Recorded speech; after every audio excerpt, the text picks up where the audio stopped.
Bonjour à tous et bienvenue pour ce webinaire Destination Business. Cette fois-ci, le webinaire Destination Business sera consacré à la Serbie, un pays absolument étonnant que nous avons eu l'honneur de visiter avec Monseigneur, avec son Altesse Sérénissime le Prince Albert II il y a quelques mois.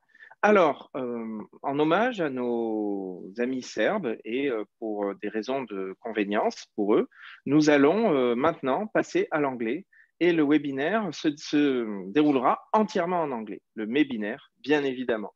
Alors, pour passer à l'anglais, je vous propose de cliquer sur l'interprétation, la petite map monde qui se trouve en bas de l'écran, en bas de votre écran, et vous allez pouvoir switcher immédiatement. Si vous voulez rester en français, vous restez sur le canal français, et sinon, vous passez en anglais. Hello, good morning everyone. Bonjour à tous, je m'appelle Guillaume Rose, je suis le directeur général du MEB. Nous sommes heureux de vous accueillir à ce nouveau webinaire Business Destination qui présente l'économie serbe aux entrepreneurs monégasques. Avant de poursuivre, permettez-moi de vous rappeler que vous pouvez suivre en anglais ou en français. Si vous souhaitez suivre en français, pour mieux comprendre la présentation, vous pouvez changer de langue en cliquant sur l'icône du monde en bas de votre écran. Lors de la visite princière en Serbie en octobre dernier, le MEB a signé un protocole d'accord avec la Chambre de commerce et d'industrie serbe. Dans l'esprit d'une collaboration économique renforcée entre la Serbie et la principauté de Monaco, le webinaire d'aujourd'hui vise à mettre l'accent sur la Serbie en tant que destination d'affaires et d'investissement. Organisé conjointement avec l'ambassade de Serbie en France et à Monaco, la Chambre de commerce serbe et le MEB, nous avons pour objectif de présenter les opportunités économiques de ce pays des Balkans qui a demandé à adhérer à l'UE grâce à ses nombreux accords de libre-échange avec l'UE ainsi qu'avec la Russie et la LES. La Serbie est prête à accueillir des investissements étrangers. La proximité géographique et culturelle de la Serbie, son économie axée sur l'innovation, sa politique fiscale attrayante ainsi que son système financier solide sont d'autant d'éléments qui plaident en faveur d'une implantation en Serbie pour faire les affaires. La Serbie possède beaucoup de réserves de lithium en Europe. La plus importante, c'est une matière précieuse. Nous avons tous besoin de piles en lithium. Il faut noter également qu'il y a une augmentation dans l'export de technologies serbes, surtout dans le développement et l'application de programmes. Le secteur numérique emploie 45 000 personnes, par exemple. La Serbie a une culture de start-up très forte et souhaite également se développer. Ce sont tous des arguments qui font de ce pays, avec ses leaders jeunes et dynamiques, votre partenaire pour l'innovation à l'avenir. Le public est invité à nous envoyer des questions pour nos panélistes. Nous avons le directeur général adjoint, Justin Hyman, du MEB, va diriger la partie questions-réponses qui aura lieu à la fin des présentations. Donc, je vais maintenant présenter les invités. Nous avons aujourd'hui un panel d'invités très estimés. Permettez-moi de souhaiter la bienvenue à Son Excellence Nataša Marić, ambassadrice de Serbie en France et à Monaco. C'est un honneur de vous avoir parmi nous, Votre Excellence. Merci beaucoup, je suis ravie d'être avec vous aujourd'hui. Ensuite, je vais présenter M. Mikhailo Vezovic, directeur de l'analyse stratégique des services et de l'internationalisation au sein de la Chambre de commerce et d'industrie de Serbie. Il va présenter le climat commercial actuel et les principaux secteurs économiques de la Serbie. M. Vezovic, soyez le bienvenu. Et merci à l'avance de votre présentation qui va être perspicace, j'en suis convaincue. Permettez-moi de présenter Alexander Bogunovic, secrétaire de l'Association de la production végétale et de l'industrie alimentaire. Il va, au sein du CCIS, il mettra en avant les atouts du pays dans le domaine agricole. Donc, nous pouvons tous remercier M. Bogdanovic pour sa présentation de l'agriculture serbe. La présentation de M. Bogdanovic sera suivie par celle d'Ivan Urošević. Il préside le groupe des producteurs de boissons alcoolisées fortes et il est également propriétaire d'une distillerie. Il va mettre en avant le savoir-faire serbe dans la production des boissons alcoolisées. Merci beaucoup, M. Urošević. Comme vous le savez peut-être, le Monaco Economic Board a quelques membres qui sont dans le secteur des boissons alcoolisées, ainsi que de nombreux membres dans la restauration haut de gamme. Ils vont être très intéressés par votre présentation. Nous allons maintenant assister à des présentations d'opportunités commerciales dans le domaine de l'innovation. La première présentation va être faite par Bojana Kristic. Elle est responsable du Centre d'innovation au sein de la Chambre de commerce, ainsi que Mila Pilenčević, qui est chef de la direction du soutien informatique et des services TIC chez Telecom Serbia. Merci beaucoup. Je pense avoir présenté tout le monde. Maintenant, je vais proposer à son Excellence d'ouvrir notre webinaire. Bonjour à tous. Tout d'abord, je voudrais vérifier si vous m'entendez bien. Levez le pouce si vous m'entendez. Parfait. Très bien.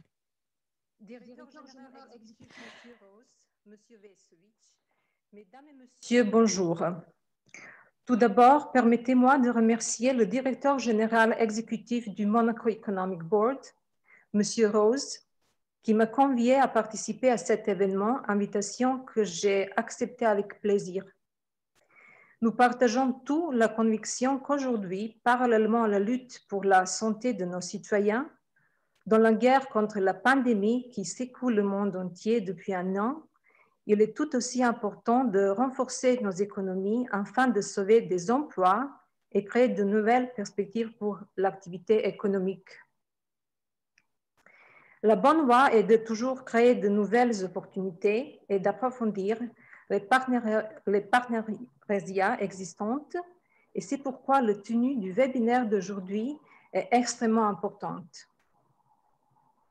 Je vais vous présenter brièvement les avantages de la Serbie et pourquoi mon pays présente un bon endroit pour investir, ce que les représentants de la Chambre de commerce serbe vous expliqueront plus en détail.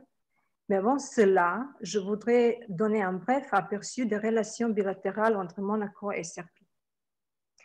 En octobre 2020, sur l'invitation du président de la Serbie, Aleksandar Vučić, Son Altesse Sérénissime, le prince Albert II de Monaco, a effectué la première visite officielle en Serbie.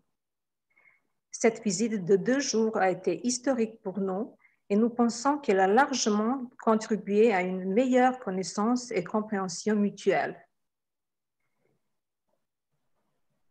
Lors de cette visite, un protocole d'accord a été signé entre le Monaco Economic Board et la Chambre de commerce serbe et notre président a décerné la décoration de l'Ordre de la République de Serbie sur le ruban à Son Altesse Sérénissime, le prince Albert II.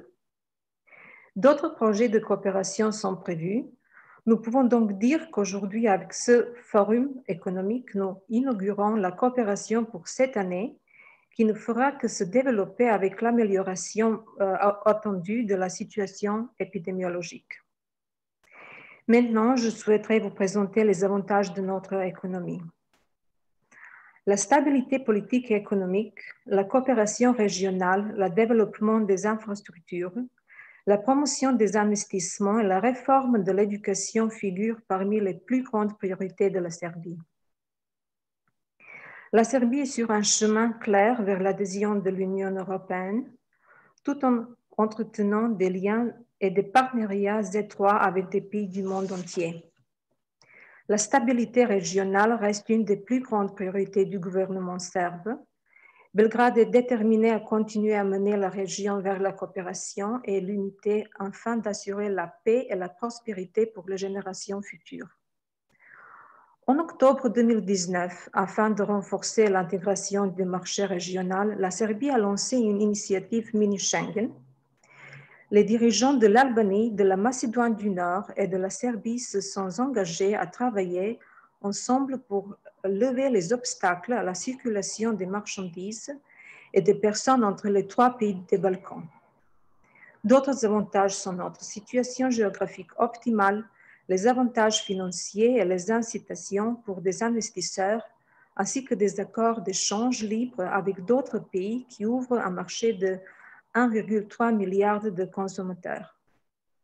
En 2020, la Serbie était la première en Europe au terme de croissance économique et cela avait été possible grâce aux mesures de réforme économique et structurelles audacieuses prises depuis 2014, y compris la consolidation budgétaire, l'amélioration du cadre réglementaire pour promouvoir le climat des investissements et l'environnement des affaires et à l'ouverture rapide du pays après la première vague de coronavirus. En 2020, notre pays a eu un afflux net d'investissements directs étrangers de 2,9 milliards d'euros net et de 3 milliards bruts, ce qui signifie que de nombreuses entreprises étrangères telles que Toyota Tires, Boyson, ZF, Brose, même en temps de crise, ont investi en Serbie. La Serbie a obtenu des résultats remarquables en matière de vaccination en se procurant des quantités importantes de vaccins produits par Pfizer-BioNTech ainsi que ceux produits par des fabricants chinois et russes, et nous prévoyons prochainement la livraison du vaccin AstraZeneca. Jusqu'à présent, nous avons vacciné près d'1 million de nos citoyens, ce qui est un résultat significatif si l'on prend en compte notre population d'environ 7 millions d'habitants. La Serbie a également participé au programme de vaccination COVAX, où lors d'une conférence de donateurs, nous avons donné 2 millions d'euros pour développer un vaccin.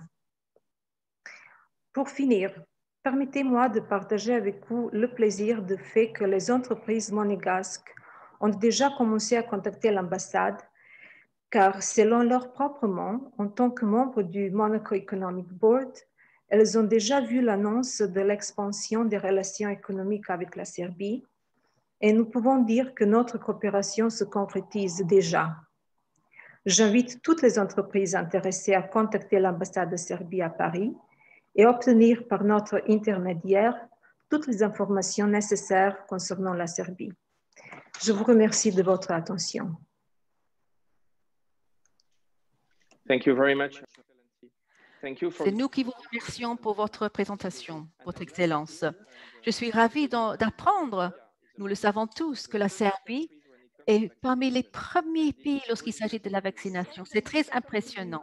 And I think fifth or sixth in the world. Nous sommes le 2e en Europe, 5e ou 6e dans le monde. C'est très impressionnant. Ensuite, j'ai le grand plaisir de présenter M.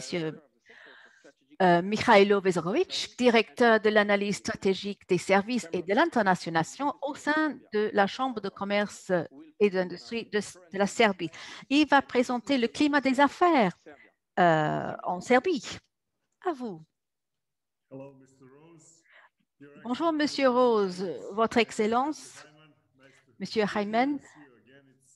Je suis ravie de vous retrouver. Je suis vraiment content de participer à ce webinaire. Du côté des affaires, je pense qu'il faut être concrète.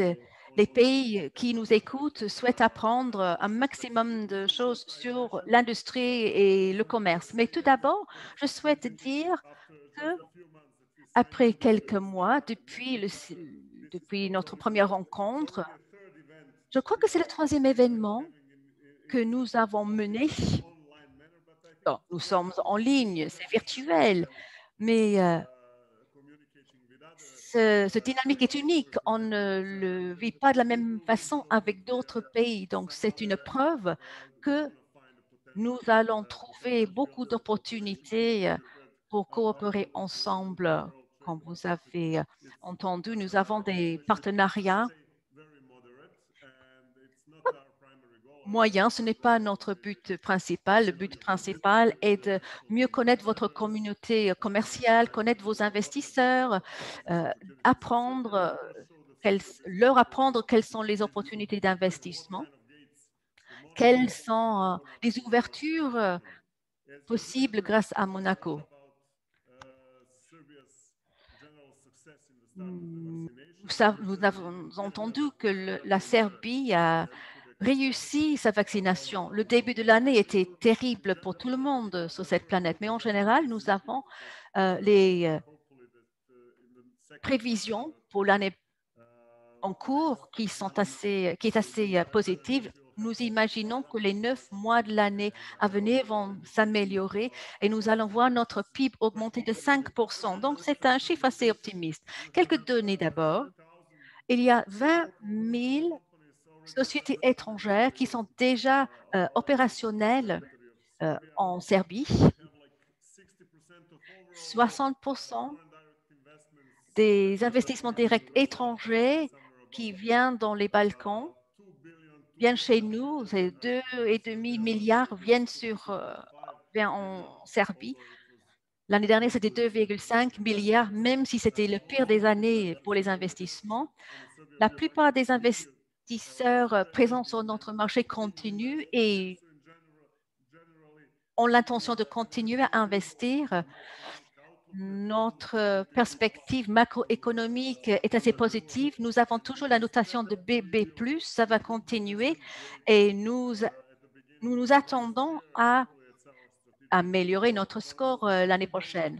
L'un des objectifs stratégiques chez nous est que nous ne parlons pas que de la Serbie, nous parlons de la zone des Balkans occidentaux, par exemple. C'est un espace partagé, c'est une zone prospère, c'est une zone sur la frontière de l'UE où vous pouvez mettre en place vos opérations, vous pouvez investir sans trop de paperasse et sans des problèmes logistiques. C'est très important. Nous l'avons appris cette année avec la COVID. C'est important d'avoir des chaînes de production locales. C'est plus sécurisant qu'une chaîne d'approvisionnement internationale. Et je crois que la proximité est absolument clé. Ça va être une tendance dans l'année à venir. Comme vous pouvez voir du programme de notre webinaire aujourd'hui, nous avons sélectionné les sujets d'intérêt, production alimentaire, les technologies d'information et de la communication, l'innovation, l'efficacité énergétique. Mais il ne faut pas oublier la protection de l'environnement et les technologies d'une économie circulaire. Nous avons donc trois présentations, trois représentants des différents secteurs qui vont aller plus en détail vis-à-vis des opportunités dans chaque secteur. Donc, nous avons les industries de l'agroalimentaire, la construction, de l'immobilier qui sont clés également chez nous. Une chose très importante, nous avons un déficit en export.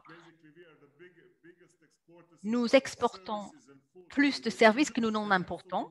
Nous sommes le plus grand exportateur dans notre région et nous constatons 20% de plus au niveau des industries, du TIC, des jeux vidéo et les outils numériques.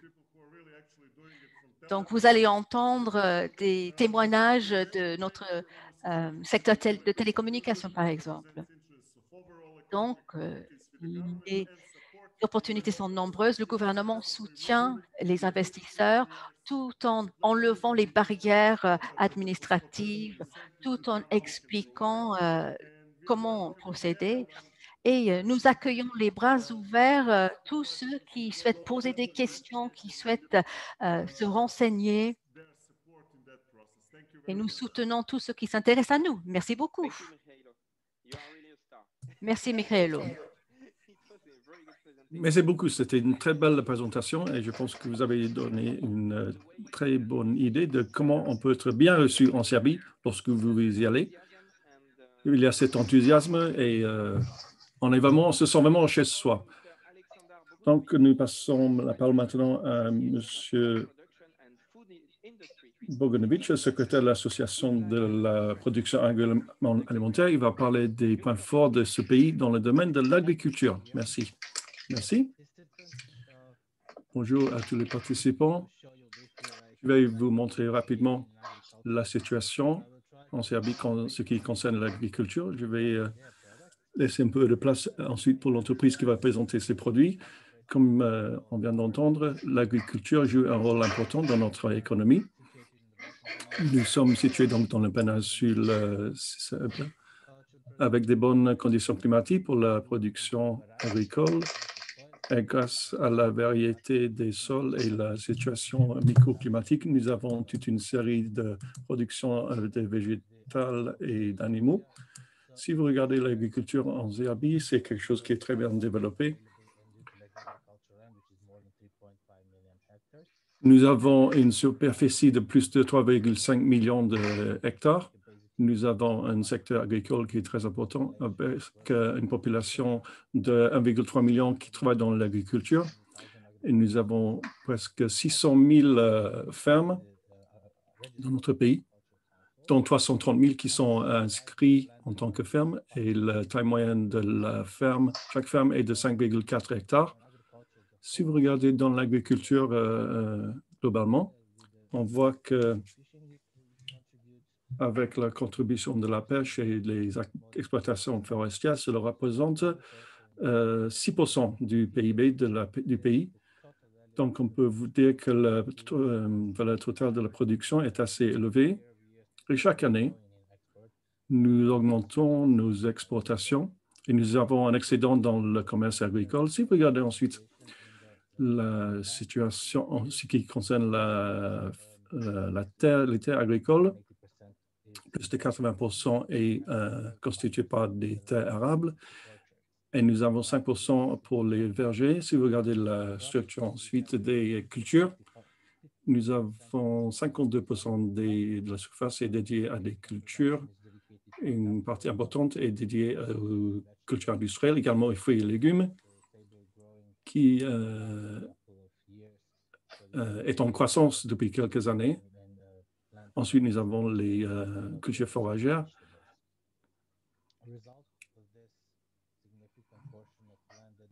Puisqu'une grande partie de la terre est consacrée à l'agriculture, nous sommes un des plus grands producteurs de maïs, de betteraves sucrières, le blé, le tournesol, le soja et bien sûr également les framboises, les pommes et les prunes.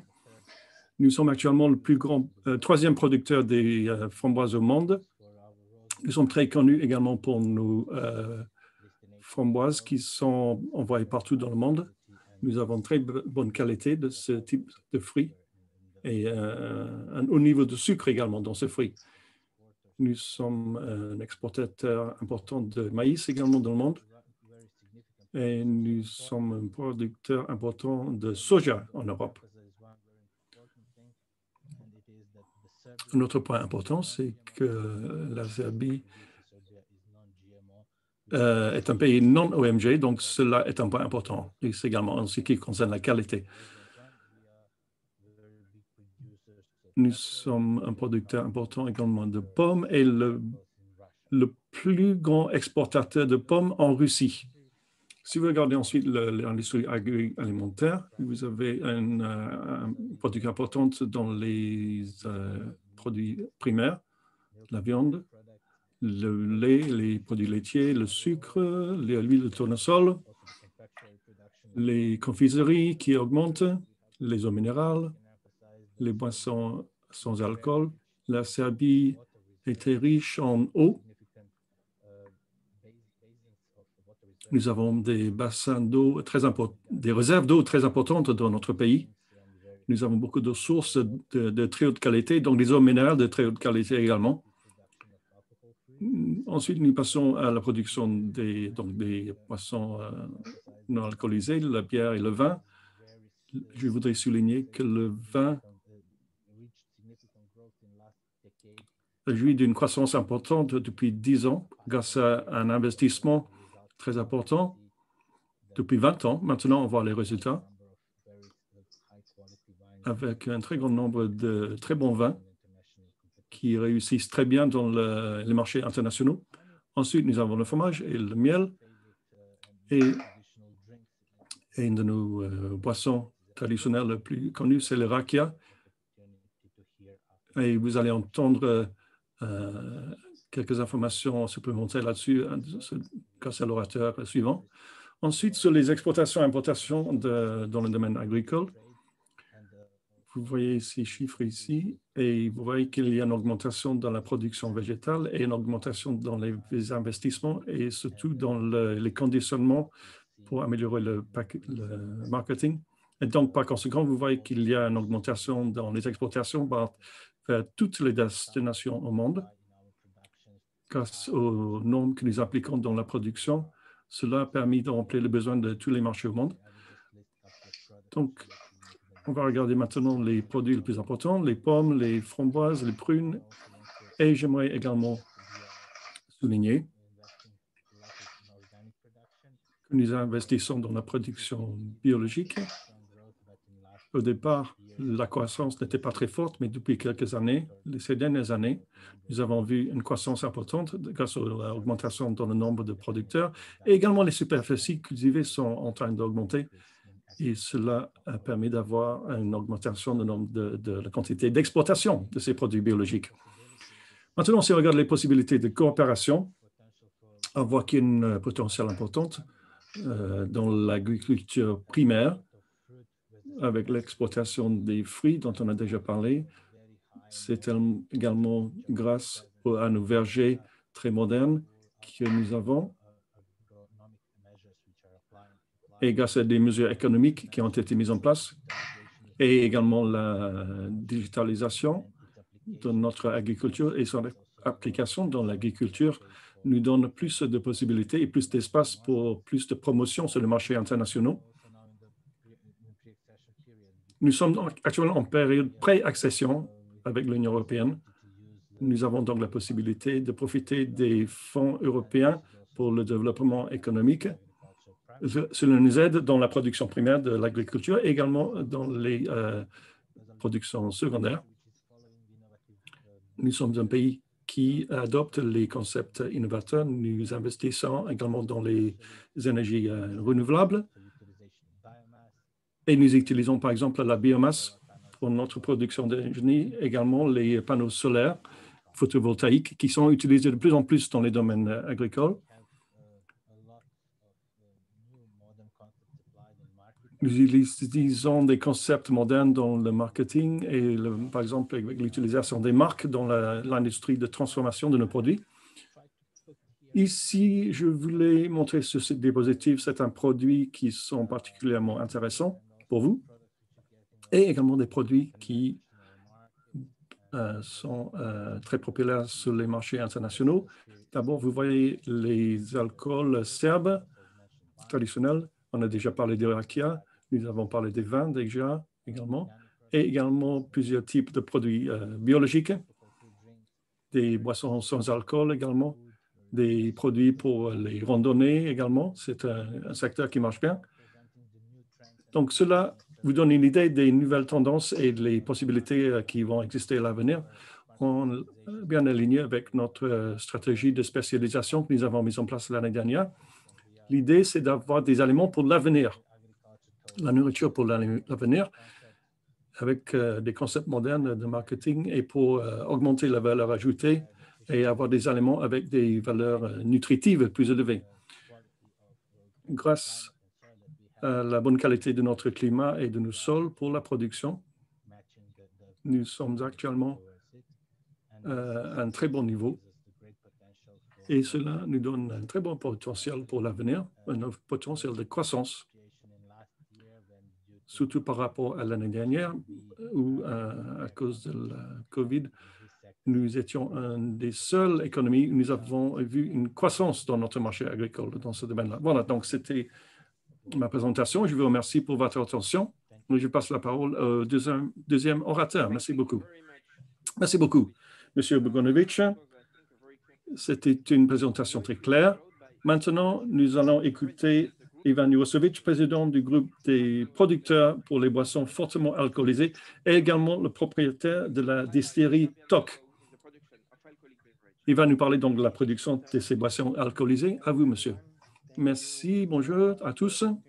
Merci de me donner cette possibilité de vous donner quelques informations sur nos produits nationaux. Et je suis très heureux d'être ici avec vous aujourd'hui. Je vais vous montrer donc ma présentation.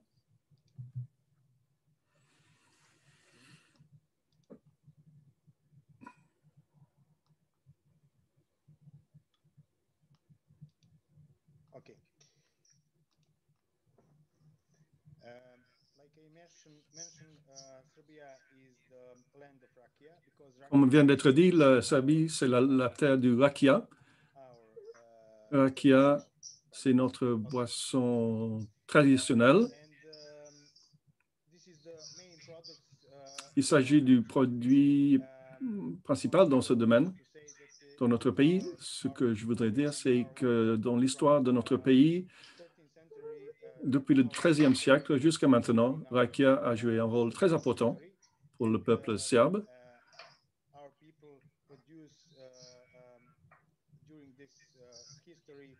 Pendant cette période, le peuple a beaucoup travaillé dans ce domaine pour produire cette eau de vie, également en lien avec la production des médicaments. Et jusqu'à ce jour, ce produit est très important pour nous.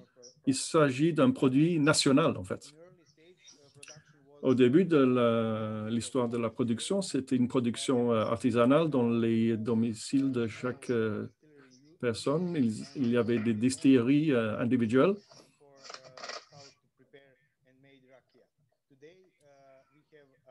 Aujourd'hui, nous avons bien sûr des distilleries modernes. Il y en a 640 actuellement.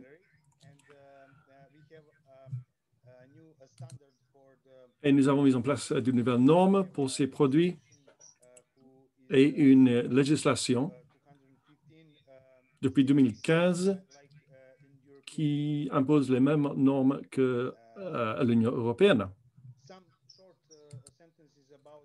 Quelques mots maintenant sur la production de cette eau de vie rakia.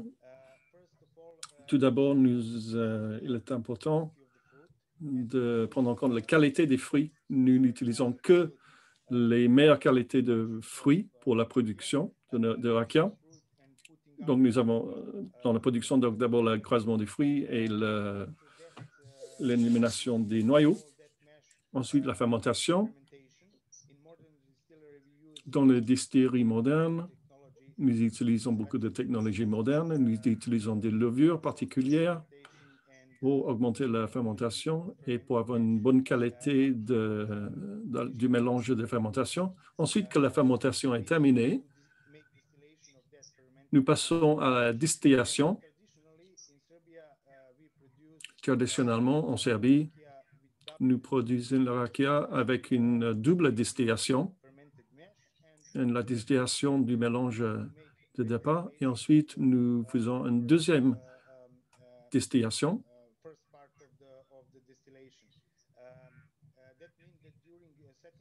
Cela veut dire que pendant la deuxième distillation,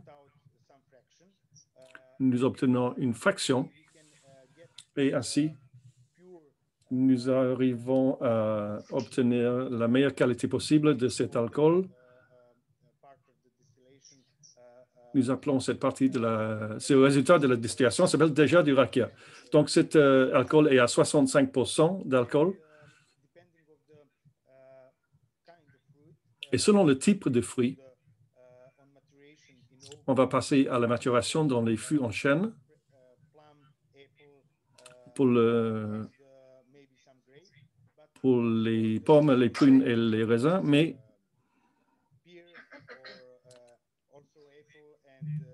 mais pour certaines pommes et des framboises et d'autres types de baies rouges, nous mettons les produits dans des bâches de distillation et nous attendons pendant un certain temps. Et ensuite, on passe à la prochaine étape qui est la stabilisation à froid et la filtration, puisque avec un niveau de 65% d'alcool, il faut disposer d'un alcool qui est apte à la consommation. Et donc, il faut que le niveau soit entre 40 et 45% d'alcool.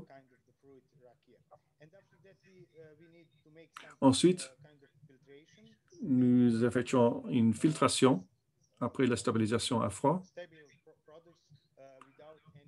puisque le produit doit être stable. Ensuite, nous passons à l'embouteillage et l'étiquetage et la distribution. Traditionnellement, en Serbie, le rakia est fabriqué en utilisant des prunes, pour la plupart. À peu près 70% des fruits utilisés sont des prunes. Là, ici, vous voyez plusieurs variétés de ces prunes.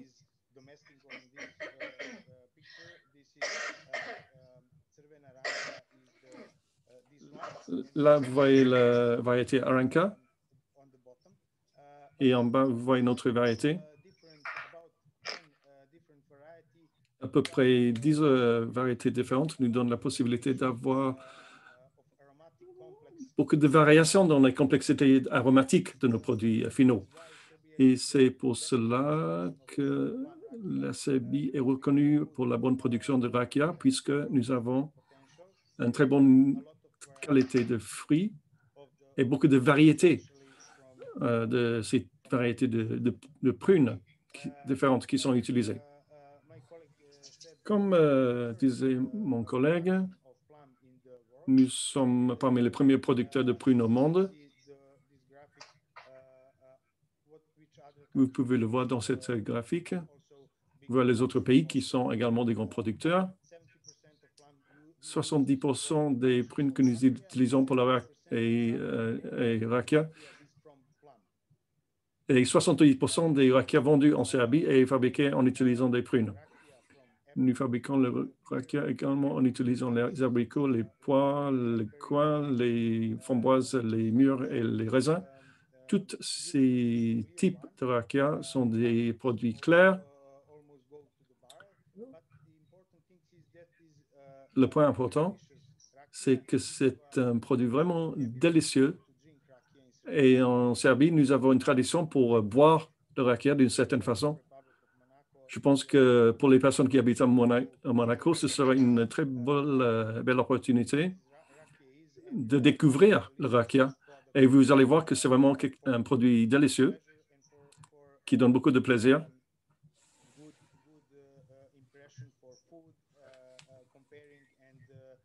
Et il va très bien avec plusieurs types d'aliments. De plus, concernant la production des fruits en Serbie, si vous voyez les chiffres entre 2015 et 2019, vous voyez que chaque année, nous augmentons la production des prunes et la production d'autres produits également. Et vous voyez que, en fait, une grande partie de ces productions est utilisée pour produire du rakia. Nous sommes en train d'installer de nouvelles plantations pour augmenter la qualité et le volume de matières premières pour produire du rakia.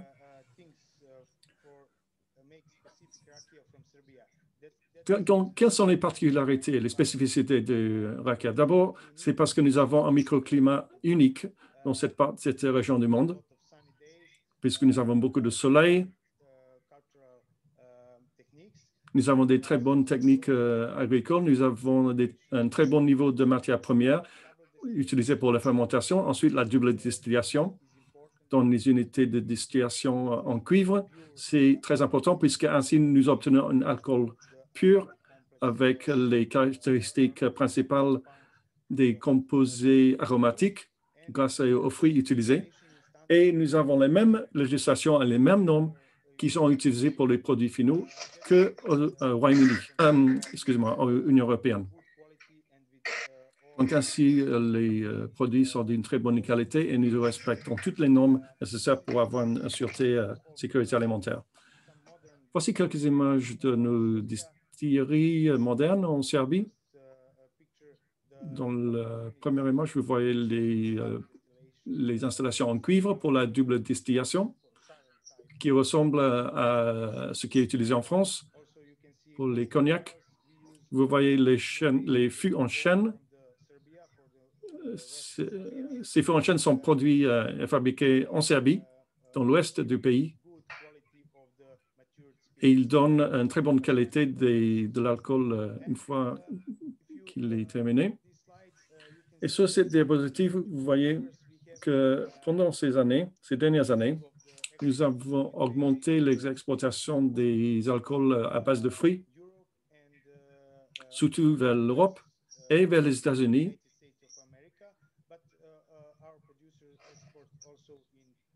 Nous exportons vers l'Asie, vers la Chine, l'Australie, et chaque année, nous augmentons nos exportations de rakia en tant que produit traditionnel. Voici quelques images des produits finaux. Vous voyez que le conditionnement est très attractif. Nos producteurs utilisent des méthodes modernes pour présenter leurs produits. Et vous voyez également que beaucoup de nos produits sont dans le marché pour les produits particulièrement prestigieux et ont gagné des prix internationaux. Et ainsi, les prix sont assez élevés. Nous pensons qu'à l'avenir, rakia, grâce à ses caractéristiques spécifiques et à ses composés aromatiques, peut être quelque chose qui est très positif pour la Serbie au niveau international. Voilà, donc c'était ma présentation. Merci pour votre attention.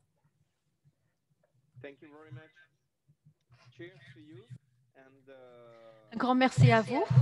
Félicitations. Je vais goûter votre produit, le rakia, ça m'intéresse beaucoup. Je me précipite pour en goûter. Ensuite, nous allons entendre deux présentations des opportunités commerciales dans le secteur de l'innovation. La première présentation sera dirigée par Bojana Kristic, qui est responsable du Centre d'innovation au sein de la Chambre de commerce et d'industrie de Serbie. À vous, madame. Merci beaucoup, monsieur Rose.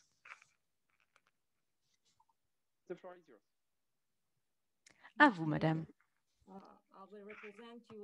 Donc, je vais vous parler du potentiel d'innovation comme facteur majeur du développement économique de la République de Serbie. Nous allons parler du cadre juridique, ce qui est très important. Nous avons des spécialisations intelligentes de la République de Serbie. C'est une stratégie qui couvre l'alimentation pour l'avenir, le TIC, les process de l'avenir. Et ensuite, nous avons une deuxième stratégie pour le développement de l'intelligence artificielle en République de Serbie.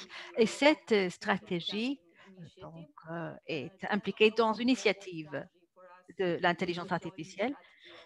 Et nous avons une troisième stratégie pour la politique industrielle pour notre République avec des équipes spécialisées sur les ressources humaines, la responsabilisation, l'innovation, investissement dans les affaires internationales, l'environnement et plein d'autres sujets. Ces stratégies sont à votre disposition. Vous pouvez télécharger une version anglaise si vous le souhaitez.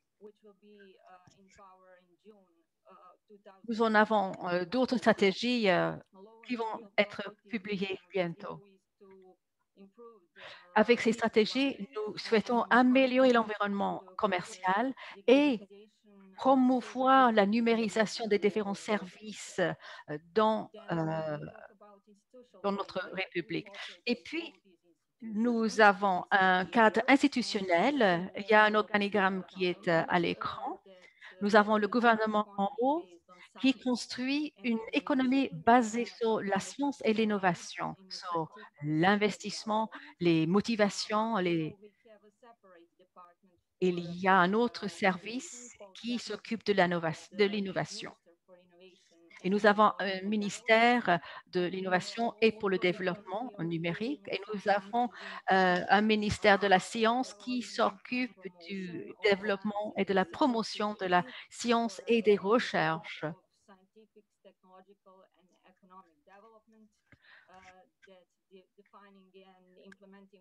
Donc, il y a différentes politiques qui sont mises en œuvre et plein de programmes pour les innovateurs. Nous avons également un facteur très important, notre chambre de commerce avec une soixantaine de chambres autour du pays. Et nous représentons le point de vue des entreprises. Également, il est important de souligner que nous avons des universités, par exemple, une à Belgrade et d'autres dans d'autres villes. Nous avons également pas mal de subventions pour l'innovation. Nous avons une fondation de la science, pour la science également, qui soutiennent l'innovation au sein des entreprises petites et moyennes. Nous avons établi un fonds qui soutient la recherche scientifique et nous avons tout un registre de tous les établissements qui s'occupent de la science et du développement. Nous avons 65 instituts, beaucoup d'universités et beaucoup d'instituts nationaux.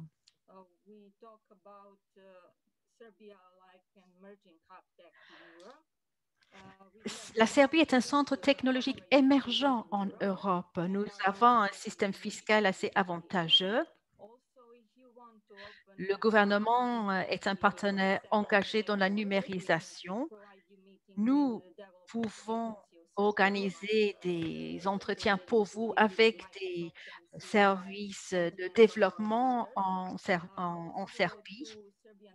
Nous avons de grandes sociétés qui sont déjà établies chez nous, Microsoft, Seven Bridges, par exemple. Seven Bridges, c'est une entreprise de recherche serbe.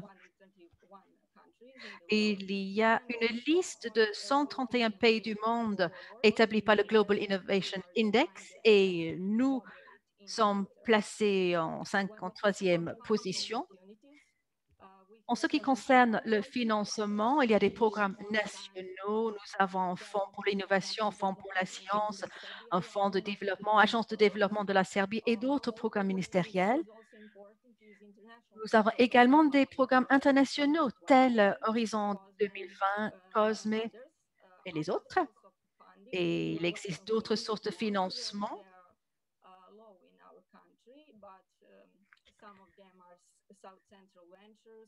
Donc, il y a les pôles d'excellence des Start Labs, etc.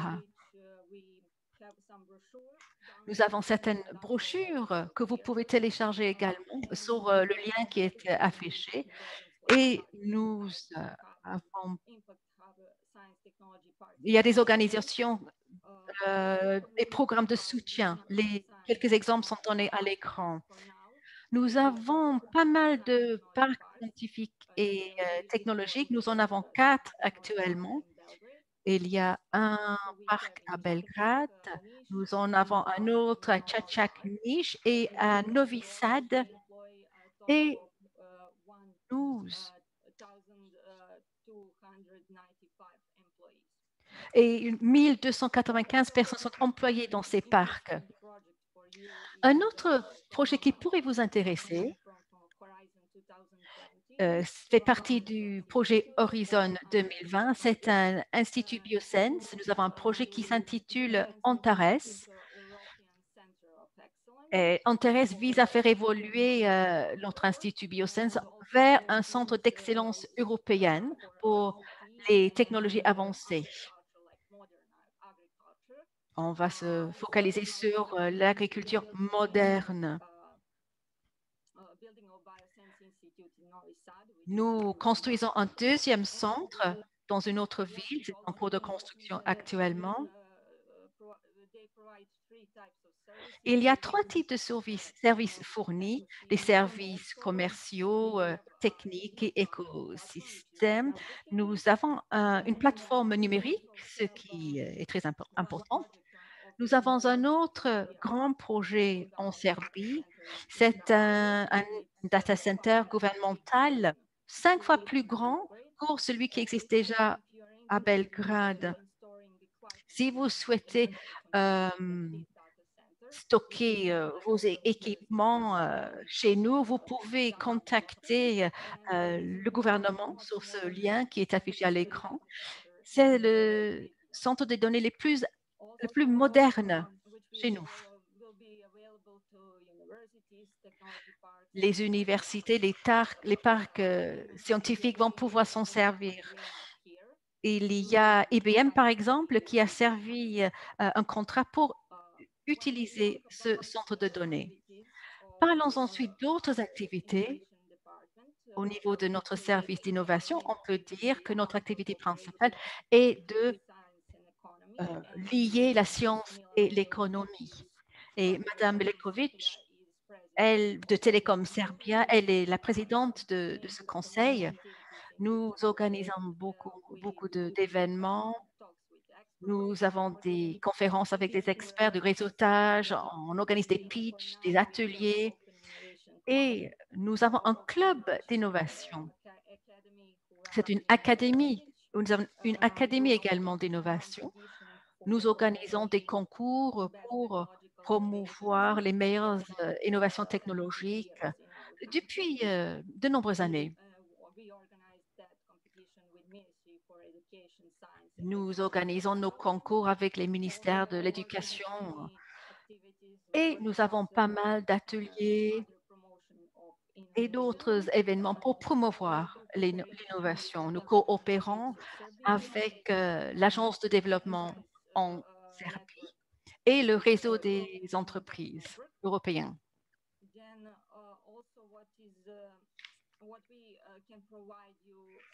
Nous pouvons organiser des activités pour vous. Nous pouvons vous mettre en contact avec les instituts gouvernementaux.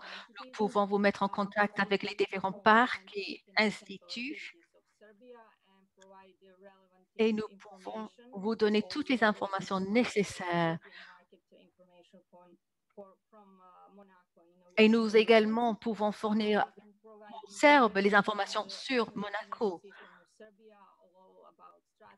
Nous pouvons vous donner plein d'informations sur les stratégies et les politiques qui se déploient en Serbie. Et ensemble, nous pourrions organiser des réunions scientifiques, des séminaires, des conférences, des webinaires et ensemble identifier des opportunités pour aller plus loin ensemble. Nous fournissons une assistance aux délégations professionnelles étrangères. Et c'est ce que je voulais partager avec vous. Merci beaucoup. Merci beaucoup, Bojana. Une présentation très complète. Et maintenant, nous allons entendre Mme Milenković, qui est à la tête du soutien numérique au sein de Télécom Serbia. À vous, madame. Bonjour. En fait, ce n'est pas mon titre. Je suis à la tête de l'innovation numérique au sein de cette division du TIC, mais je vais essayer d'aborder un sujet plus large encore. Je travaille chez Télécom Serbia. Je suis dans le service numérique chez Télécom Serbia. Je vais partager mon écran. J'espère que vous allez pouvoir visualiser. Est-ce que vous voyez ma présentation? Tout à fait. Donc, je suis à la tête du service pour l'innovation numérique ainsi que les applications au sein de la planification de les technologies et la transformation numérique. Comme l'a dit M. Rose, il y a beaucoup d'initiatives numériques qui ont été prises en Serbie.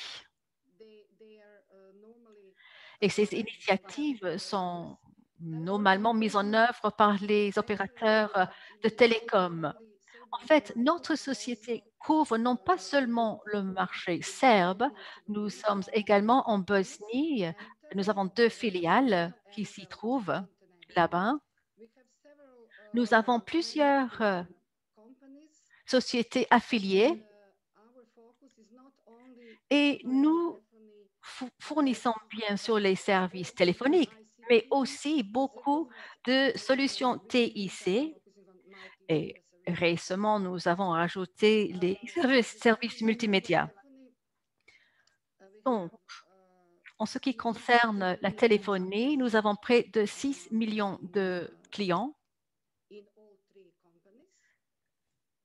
couverts par toutes les 3 sociétés.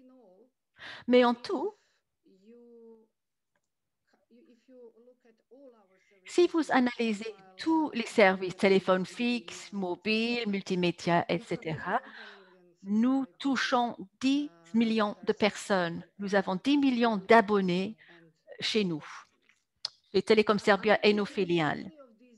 Je pourrais sélectionner n'importe lequel sujet parce que l'innovation est transversale.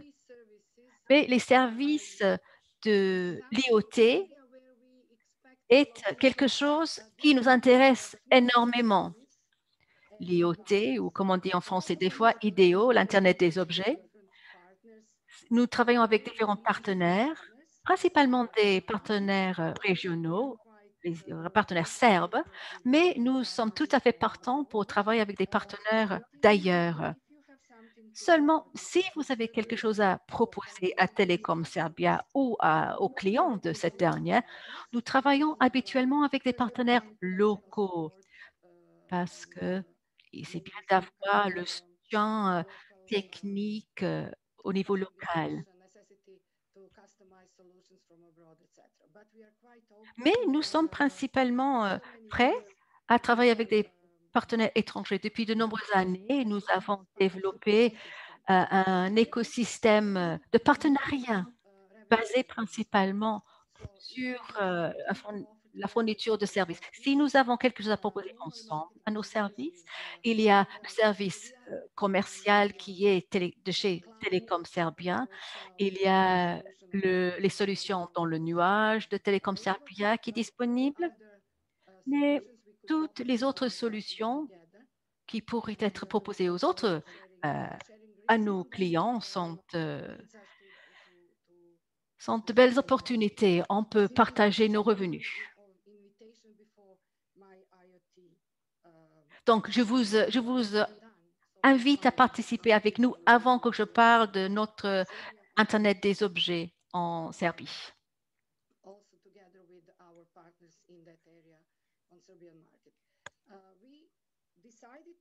Nous avons décidé de commencer avec une solution sans licence.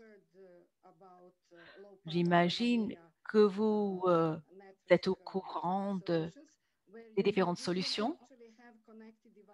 Et on peut avoir des dispositifs connectés à grande distance. La distance peut être jusqu'à 10 km.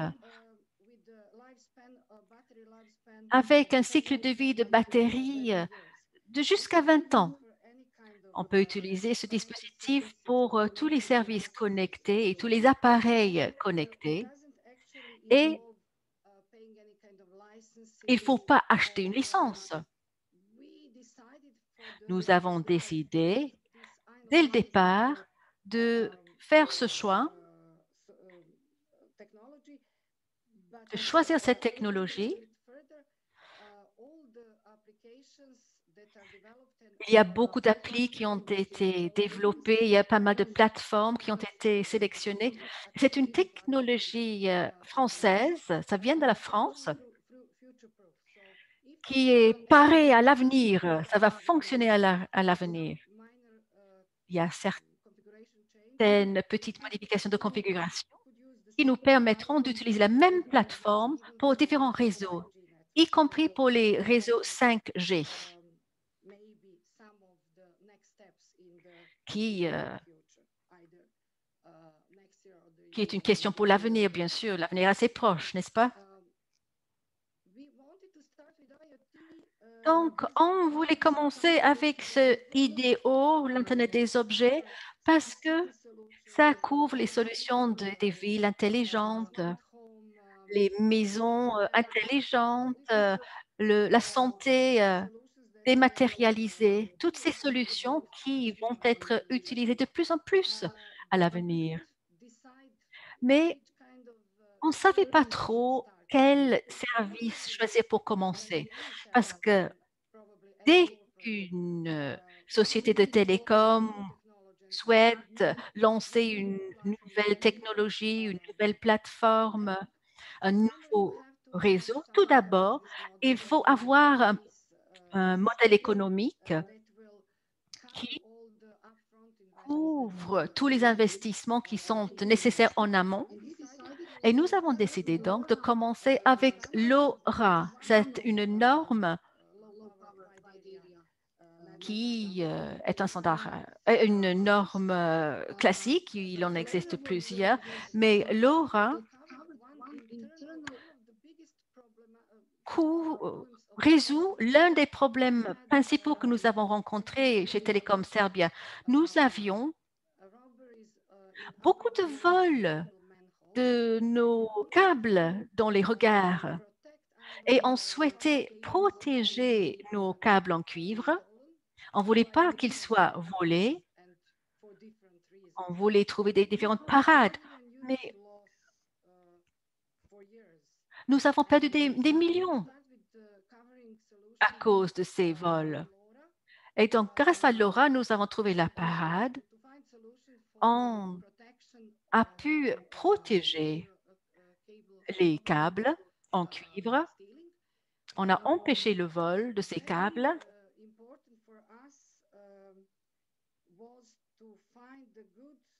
On souhaitait trouver la bonne plateforme et les bons partenaires qui étaient capables de nous fournir une solution adéquate. Et on a trouvé, il y avait un partenaire local qui s'appelle Birgir. Nous travaillons ensemble dans un comité qui gère la science et l'économie. Nous travaillons ensemble non seulement avec les grandes sociétés, mais avec des petites entreprises qui fournissent des entreprises qui pourraient être placées sur le marché grâce à nos canaux, qui pourraient satisfaire nos clients. Et voilà un exemple. Et nous accueillons les bras ouverts toutes les sociétés. Et si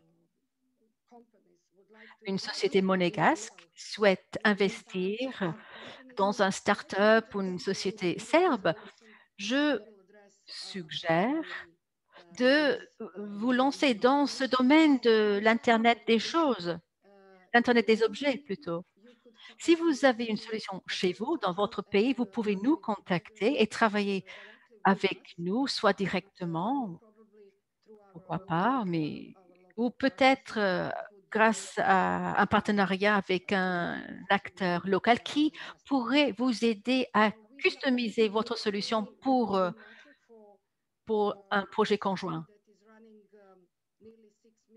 Donc, il y a quelqu'un qui gère 6 millions d'abonnés des trois sociétés. Donc,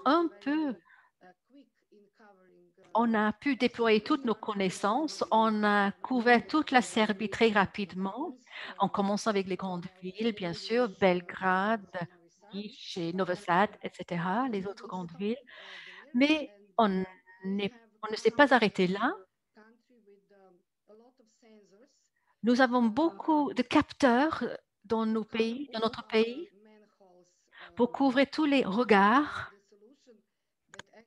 Et la solution de capteurs qui a été mise dans nos différents regards à cette heure-ci, vous pouvez voir l'image à l'écran, et ça propose une protection contre l'ouverture irrégulière des couvercles de nos regards, mais aussi d'autres choses. Nous avons développer un partenariat avec d'autres développeurs d'appli qui pourraient utiliser les données qui viennent de ces capteurs. En fait, grâce à cet Internet des objets, nous allons pouvoir prendre toutes ces données, des données récoltées par les capteurs, le faire exploiter par le big data Et les applications différentes, variées, pourraient exploiter ces données.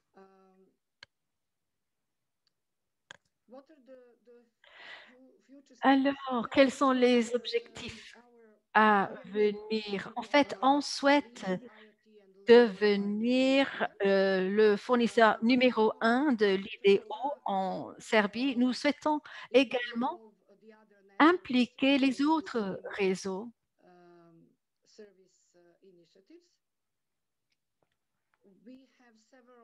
Nous avons plusieurs partenariats avec nos clients principaux.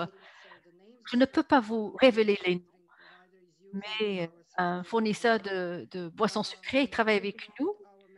Nous travaillons également avec une compagnie aérienne et nous avons des projets pilotes dans une de nos villes sur l'éclairage intelligent qui fait partie de l'initiative de la ville intelligente. Que puis-je dire d'autre? Je pourrais mentionner que lorsque l'on parle de l'innovation, lorsqu'on parle de notre ouverture vers des partenaires extérieurs, nous avons développé des programmes. Nous avons notre propre laboratoire IDEO. Nous avons différents dispositifs. Nous avons donc ce centre que nous utilisons pour créer des prototypes avec des startups et les étudiants, des doctorants,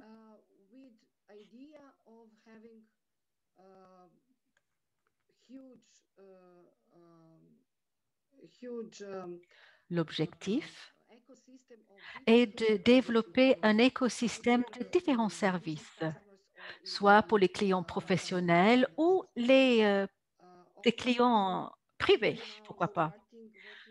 Nous travaillons sur l'analytique de l'intelligence artificielle et ça correspond tout à fait à notre initiative sur l'Internet des objets. Boina, ma collègue, a évoqué les 3 stratégies. Il y avait une stratégie qui concerne les initiatives d'intelligence artificielle. Donc, si vous vous intéressez à ces sujets-là, n'hésitez pas à contacter Boyana. Ou bien sûr, vous pouvez m'envoyer vos questions grâce à LinkedIn ou à travers la Chambre de commerce serbe. Je souhaite vous proposer des opportunités de travailler avec nous, grâce à nous, d'être un partenaire, ou bien je vous invite à apprendre plus sur les différentes sociétés de TIC que nous avons en Serbie et peut-être que vous souhaiterez investir dans eux ou travailler avec eux. Donc, merci beaucoup de votre attention. Merci à vous. Merci beaucoup pour votre présentation. Et sans plus attendre, la présentation suivante va aborder les opportunités dans les énergies renouvelables. Je passe la parole à Miroslav Lutovac, qui est conseiller du président à la Chambre de commerce et d'industrie de la Serbie. Il sera suivi par Philippe Krajci, assistant du directeur général chez NetInvest. À vous, Monsieur Lutovac, votre présentation. Merci. Donc, je vais essayer de partager avec vous ma présentation.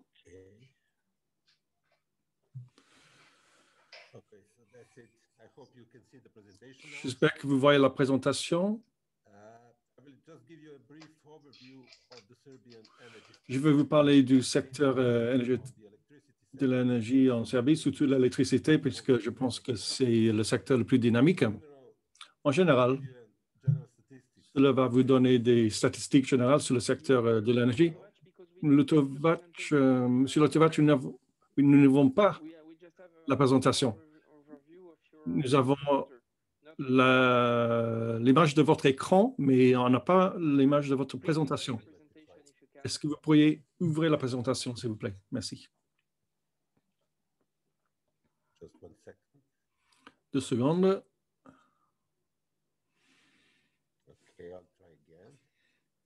Je vais faire une nouvelle tentative. Est-ce que vous le voyez maintenant? Oui, c'est beaucoup mieux. Il faut juste... Voilà. Il faut le mettre en plein écran. Il faut mettre il faut passer la diapositive au mode affichage.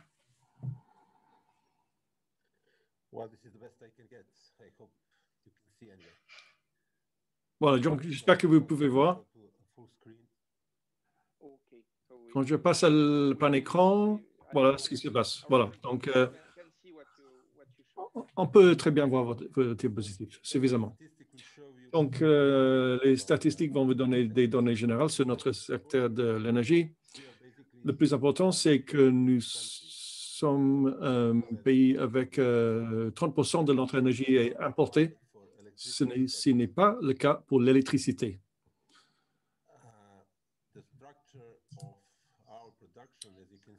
Voici la structure de notre production de l'énergie. Le charbon représente la ressource principale et dans les années passées, la raison pour la stabilité de la fourniture de l'énergie, c'était le charbon. Maintenant, bien sûr, c'est un énorme problème au niveau écologique. Et c'est pour cela que nous allons changer notre modèle de production de l'énergie. Vous pouvez voir ici la capacité de production de l'électricité qui représente à peu près 8000 mégawatts. Et en général, ceci est suffisant pour notre pays. Donc, du point de vue de la consommation, nous avons une production suffisante. Vous voyez ici que nous avons des énergies renouvelables qui sont en exploitation, surtout les parcs éoliens qui représentent presque 400 mégawatts. Nous espérons qu'à l'avenir, ce chiffre va augmenter.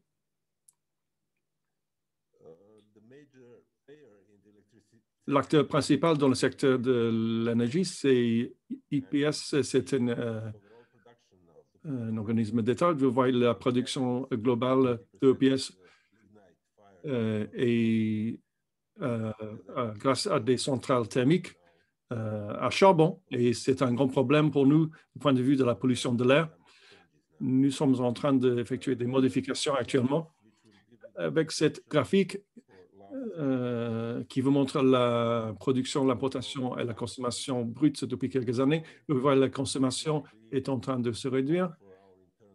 Là, vous voyez l'équilibre avec notre production interne. Donc, ça veut dire que nous sommes autonomes en ce qui concerne l'électricité dans notre pays. En ce qui concerne le gaz naturel et également pour le pétrole, nous sommes fondamentalement importateurs de Russie et également le gaz naturel et le pétrole, nous obtenons d'autres producteurs également. Là, vous voyez les liens vers la Russie et nous sommes en train de préparer notre connexion vers la Bulgarie qui va nous donner une stabilité de fourniture. Ici, vous voyez le réseau de distribution qui est concentré surtout dans la partie nord du pays, dans la partie centrale. Le réseau est très éparpillé.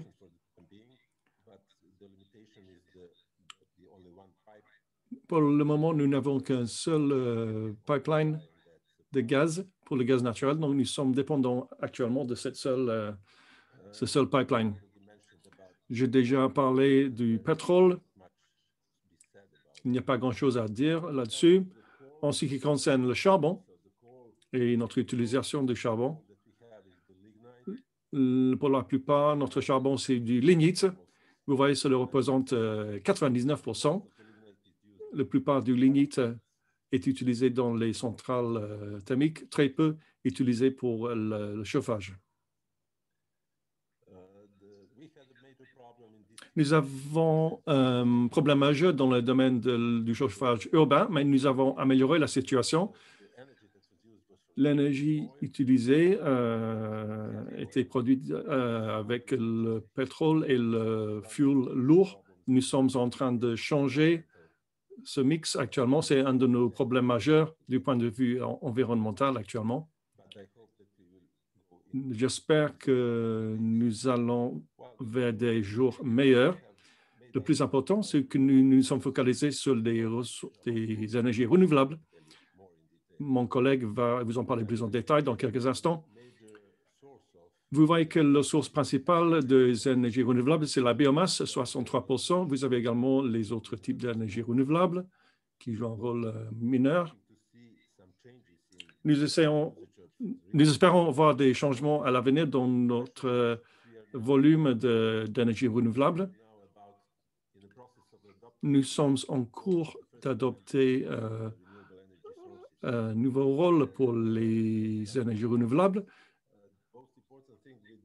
Le plus important, en ce qui concerne notre nouvelle loi qui va être adoptée concernant les énergies renouvelables, c'est que tout d'abord, nous allons mettre en place un système d'enchères qui va inciter l'investisseur à investir. Mais un autre point très important également, c'est que cette loi va être introduite et ciblée vers les consommateurs, pas seulement les entreprises, mais également les citoyens individuels. Et cela va aider à augmenter le volume d'utilisation d'énergie renouvelable. Nous espérons à un niveau individuel. Et nous allons mettre en place un système de maîtrise intelligente de la consommation. Donc, nous aurons de plus en plus de centrales à très petite échelle. Et donc, le secteur informatique va être obligé de jouer un rôle très important pour mettre en place un système de pilotage intelligent de toutes ces centrales de production en utilisant les énergies renouvelables. Merci beaucoup, M. Lutovac. Nous savons que les énergies renouvelables sont très importantes pour nous également à Monaco. Donc, vous nous avez donné une très bonne synthèse de la situation en Serbie dans ce domaine. Maintenant, nous allons écouter M. Filip Krajčí, qui est l'adjoint au directeur général de NetInvest. M. Krajčí. La parole est à vous.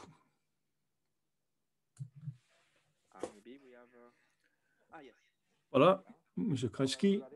Bonjour à tous. J'espère que vous m'entendez, vous me voyez. Merci pour cette introduction. J'aimerais vous donner une présentation rapide et claire concernant les énergies renouvelables en Serbie. Je travaille dans ce domaine depuis 10 ans au sein de l'entreprise NetInvest. Je pense que vous allez pouvoir voir ma présentation. Je vais vous parler surtout de l'éolien et du solaire, mais je vais vous donner quelques informations importantes pour vous donner une idée de la situation pour investir dans les renouvelables, les énergies renouvelables en Serbie également. Les étapes à suivre pour investir. Donc, en ce qui concerne les énergies renouvelables, vous voyez, nous avons ces deux graphiques. À gauche, vous avez la capacité éolienne qui a été faite avec une banque de développement allemande. À droite, vous voyez les capacités solaires avec une zone plus grande, pas seulement la Serbie, mais également la Bosnie, puisque nous sommes également présents en Bosnie en tant qu'entreprise. Et comme vous pouvez constater par rapport à la moyenne mondiale, la Serbie est dans la moyenne pour ces deux types d'énergie. Je pense qu'il y a un potentiel inexploré, surtout dans le domaine de l'énergie solaire. Nous sommes en train de mettre en place des parcs éoliens actuellement. C'est déjà fait, mais je pense que nous avons beaucoup de potentiel inexploité dans le domaine solaire. Depuis les dernières années, donc, vous voyez que les premières centrales solaires photovoltaïques étaient mises en place en 2010. J'ai pu participer moi-même à cette installation. C'était grâce à un don du gouvernement espagnol. Nous avons mis en place plusieurs petites centrales. Nous les avons intégrées dans le réseau comme un projet de démonstration. Actuellement, ces centrales ont une capacité de seulement 10 MW, donc très petit. Et heureusement, le gouvernement a simplifié les procédures d'investissement dans les énergies renouvelables. Nous avons plusieurs parcs éoliens de 500 MW qui sont en exploitation actuellement avec des investissements importants. Le plus grand investissement, plus grande capacité de 152 et le plus petit est de 9 MW. Tous ces nouveaux parcs éoliens sont en train de fonctionner actuellement. Depuis les derniers 6 mois ou les dernières années, c'est l'annonce d'un nouveau parc de 800 MW, pas seulement avec l'éolien, et cela va utiliser également de l'énergie solaire. Cela nous permet de développer notre réseau de transmission, de transport. Et donc, cela veut dire que nous allons pouvoir mettre à jour notre réseau et pour intégrer ces énergies renouvelables. Nous avons également une nouvelle loi pour les énergies renouvelables, comme M. Letevac vient de dire, avec un mécanisme d'enchère. Et ce qui est bien avec les énergies renouvelables, c'est qu'ils sont simples à construire et simples à faire fonctionner et à maintenir. Donc, passons à l'investissement dans les énergies renouvelables en Serbie. Voici un schéma qui vous donne une idée du processus. Cela peut prendre entre 2 et 5 ans. Si vous avez une grande installation, vous devez effectuer une étude de faisabilité. Vous devez voir s'il y a des problèmes environnementaux. C'est également le cas pour les énergies renouvelables. Ensuite, vous allez augmenter les investissements. Une fois que l'étude de faisabilité est positive, vous allez obtenir les autorisations et vous allez pouvoir passer à la construction et l'exploitation. Et très souvent, en fait, ce qui va se passer, c'est que vous allez pouvoir vendre votre investissement, le résultat de vos investissements. Nous pouvons vous soutenir. Une fois que vous avez le permis de construire et vous avez fait l'investissement, vous pouvez vendre le projet en l'état. Donc, je voulais donner un guide assez simple pour les investissements dans les énergies renouvelables parce que j'ai travaillé avec les investisseurs depuis 10 ans. Il faut d'abord définir la taille de l'investissement, est-ce en mégawatts ou en euros, soit en termes financiers ou en termes d'énergie. Il est important également de savoir si vous voulez investir sur 1 an ou si vous voulez attendre 5 ans, par exemple. Et également, il faut voir si vous voulez utiliser le vent, le solaire, l'hydroélectricité, le biomasse. Il faut effectuer un travail d'exploration pour avoir une faisabilité de base. Il faut examiner et sélectionner le type de financement, soit avec vos fonds propres ou peut-être, puisque ce sont des coûts élevés, il faudrait également un crédit. Il faut trouver le foncier et être sûr qu'il y a une possibilité d'être connecté au réseau. Il faut optimiser l'investissement grâce à la conception et il faut obtenir les autorisations et les permis. Et il faut ensuite, bien sûr, entamer la construction et terminer le projet.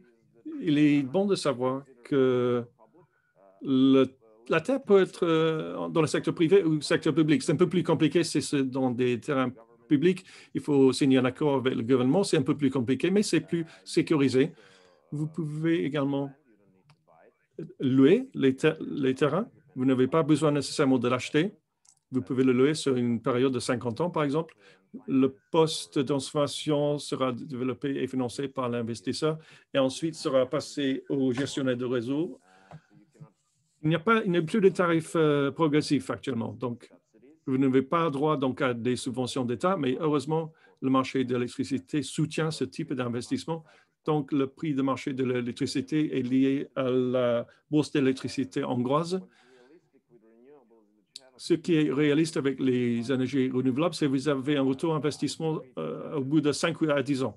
Si quelqu'un vous dit que vous allez pouvoir avoir un retour sur investissement en 2 ans avec le solaire, ce n'est pas vrai. C'est impossible. Il faut plutôt tabler sur une période de 5 ans ou, dans le meilleur des cas, ou dans le pire des cas, 8 ou 9 ans. Concernant le coût moyen pondéré du capital, ça doit être moins de 8% et le développement va prendre entre 1 et 4 ans en fonction de la taille de l'investissement. Si vous avez un investissement de 100 millions pour 100 mégawatts, cela va vous prendre entre 3 et 4 ans. Mais pour les petits investissements jusqu'à 10 mégawatts, donc à 5 ou 10 millions d'euros, vous pouvez le développer en une période de 1 an.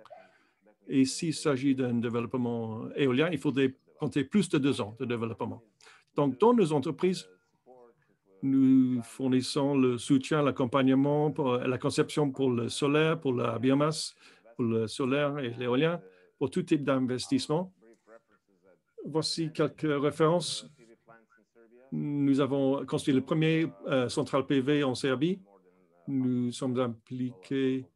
avons été impliqués dans plus de 500 mégawatts de développement solaire, plus de 500 mégawatts dans le développement éolien et également l'installation de plus de 50 mâts d'éolien dans la région. Nous respectons les normes de calcul pour le coût annuel de la production. Nous pouvons effectuer des études de faisabilité. Nous pouvons mettre en place des services de clé en main et d'intégration des systèmes. Nous fournissons des services de conseil juridique et évaluation de risque.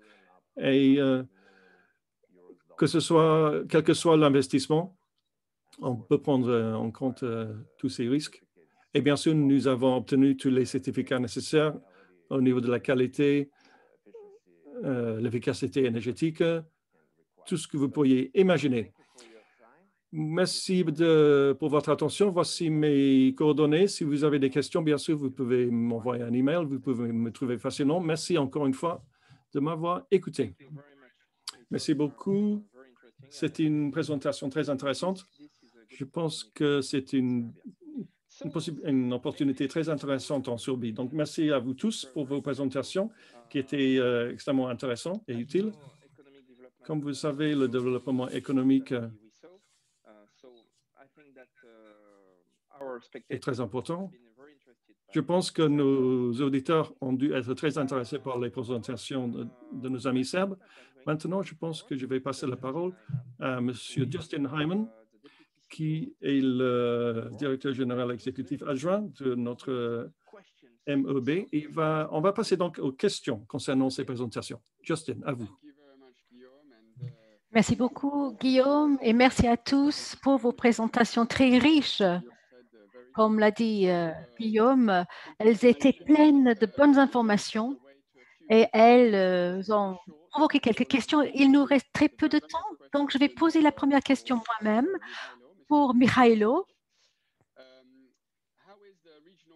Monsieur Vesovic, en tant que coopération régionale, comment est-ce que ça se passe aujourd'hui dans les Balkans occidentaux?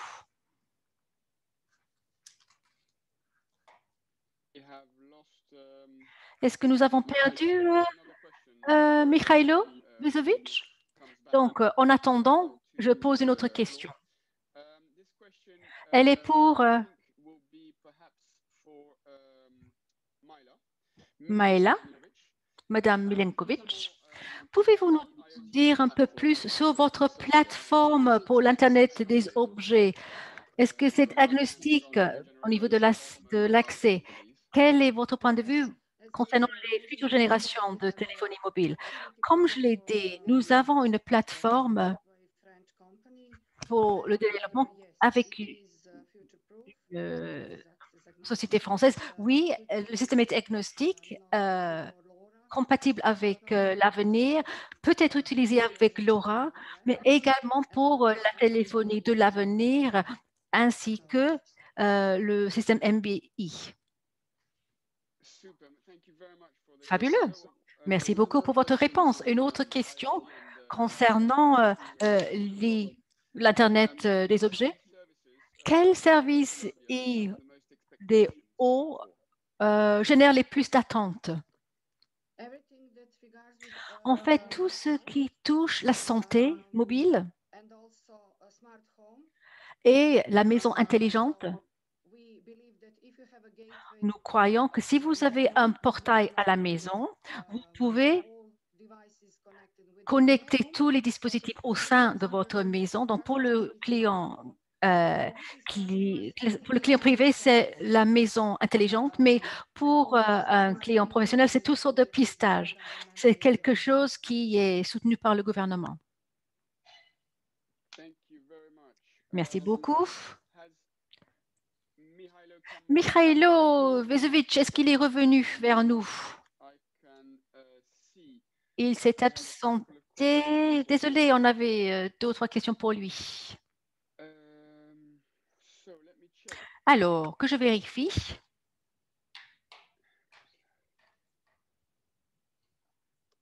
Je crois que c'est tout.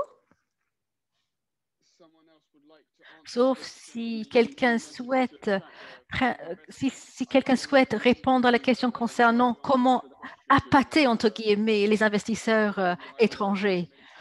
Je pensais à Mihailo, mais peut-être que quelqu'un d'autre en a la capacité.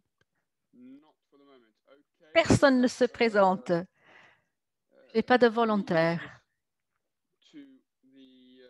Bon, dans ce cas, Votre Excellence, Madame l'ambassadrice, vous pouvez peut-être répondre sur la coopération régionale qui existe actuellement dans les Balkans occidentaux. Quels sont les échanges qui existent actuellement? Bien sûr, je peux répondre. Une coopération, la coopération est un sujet clé pour Belgrade, comme vous le savez. Nous sommes les champions de la politique de coopération. Il y a beaucoup d'opportunités économiques. Il faut également protéger la paix dans notre région et nous constatons que c'est une excellente manière de le faire. En ce qui nous concerne, l'initiative la plus importante est celle lancée par notre président. Cette initiative est appelée le mini Schengen. L'idée est les libres échanges, libre circulation des marchandises, des personnes, des finances dans la région, en Serbie, la Macédoine et en Albanie également. Nous sommes les 3 partenaires actuels et on espère qu'il y aura d'autres pays de la région qui vont se joindre à nous rapidement. Cette initiative est importante pour nous, mais aussi pour l'Union européenne, puisque, comme vous le savez, nous postulons, comme le font d'autres pays de la région, et c'est une question très importante pour la Serbie. Merci infiniment, Votre Excellence. Et puis, une dernière question pour clôturer notre séance de questions-réponses. Et je passe la parole à Mikhailo. Quelles sont les mesures mises en place pour attirer les investisseurs étrangers en Serbie? Désolée, je faisais plusieurs choses à la fois. Donc, j'ai loupé la première question, mais je crois que vous avez déjà eu une explication sur la coopération régionale qui est un pilier principal de notre stratégie, puisque la Serbie met un point d'honneur de coopérer. Il faut vraiment avoir le libre-échange des marchandises, des services, mais il faut que la circulation soit libérée, tout le monde doit pouvoir circuler et investir dans un espace commun. Toutes les chaînes d'approvisionnement doivent être gérées sans obstacle. C'est pour cela que nous lançons différentes initiatives et on appelle Mini Schengen. C'est juste un petit nom qu'on lui a donné, mais il s'agit d'enlever toutes les barrières qui empêchent la circulation des marchandises, des services et des êtres humains. Deuxième question, les mesures qui attirent les investissements étrangers. En général, d'un point de vue juridique, nous avons signé des accords avec plus de 50 pays pour promouvoir réciproquement nos investissements. Nous avons signé également un accord pour éviter la double fiscalisation avec 63 pays. Donc, la plupart des investisseurs viennent de ces pays-là. Et ça, c'est une chose. Deuxième point, nous avons un accord commercial avec la Russie et l'UE, mais nous avons également un système de référence avec les États-Unis, avec le Japon. Nous avons négocié et nous allons signer un accord avec le Royaume-Uni. C'est quelque chose qui a arrêté un petit peu nos relations commerciales pendant les quelques derniers mois, mais dans les semaines à venir, on espère redémarrer tout cela. En Serbie, il y a 15 zones libres pour les investissements qui opèrent au niveau international. Il y a plus de 20 000 personnes qui sont employées. C'est l'un des meilleurs concepts, l'une des meilleures zones libres chez nous et dans le monde. Et c'est un exemple, c'est vraiment un exemple de comment une zone libre doit attirer les investisseurs. Nous avons des avantages fiscaux qui dépendent du style d'investissement et combien d'emplois sont générés. Et également, il y a un taux de 15% pour les impôts sur la société en fonction du nombre d'emplois qui sont créés. Nous pouvons donner une période sans impôt de 10 ans, d'une première décennie pour les grandes sociétés qui investissent chez nous. Il y a une société innovante dans la région qui a découvert que les réductions fiscales étaient de 30%. Il y a des incitations de l'État, il y a des accords stratégiques, il y a également une agence de développement de Serbie qui peut vous donner des informations sans parler des différents services gouvernementaux selon le secteur des investissements. Mais pour aller plus vite, téléphonez à la Chambre de commerce et d'industrie et nous allons vous aiguiller vers les meilleurs investissements. Et je suggère que tout le monde visite notre site web. Le site contient beaucoup de documents qui peuvent être téléchargés. L'un de ces documents contient tout ce que peut obtenir un investisseur de notre pays au niveau local et national. Il y a beaucoup de possibilités locales. Il y a une infrastructure communale qui peut jouer un rôle. Il y a une infrastructure énergétique qui fait partie d'un investissement et la communication doit passer par l'institution adéquate. Donc, n'hésitez pas à nous poser des questions. Nous allons vous aiguiller, nous allons vous donner des contacts qu'il vous faut pour vos projets d'investissement. Merci beaucoup, Mihailo, pour ces précisions. Et je suis sûre que beaucoup de nos membres vont visiter votre site web pour les informations supplémentaires. Merci beaucoup à tous de vos réponses et nous avons hâte de continuer à échanger avec nous et rapprocher nos économies. Je vais vous passer la parole à Guillaume pour clôturer cette réunion. Merci beaucoup, Justin. Merci encore une fois de nous avoir rejoints et d'avoir découvert ce pays dynamique et diversifié et son économie et les opportunités qui existent. J'aimerais remercier toute notre équipe, tous les membres du panel. C'était vraiment une session très intéressante. Je pense que nous aurons des retours positifs de nos entrepreneurs et nous allons parler avec la Serbie, de la Serbie avec eux. Je pense que je vais vous voir pour le plus d'entre vous pour notre prochain atelier numérique avec l'entreprise Solocal. Et le webinaire suivant va avoir lieu le 24 mars en collaboration avec le SEMA. Il va focaliser sur les opportunités d'entreprise et de commerciales pour des entreprises en Tunisie. pour les entreprises basées à Monaco. Merci encore une fois et à bientôt. Au revoir.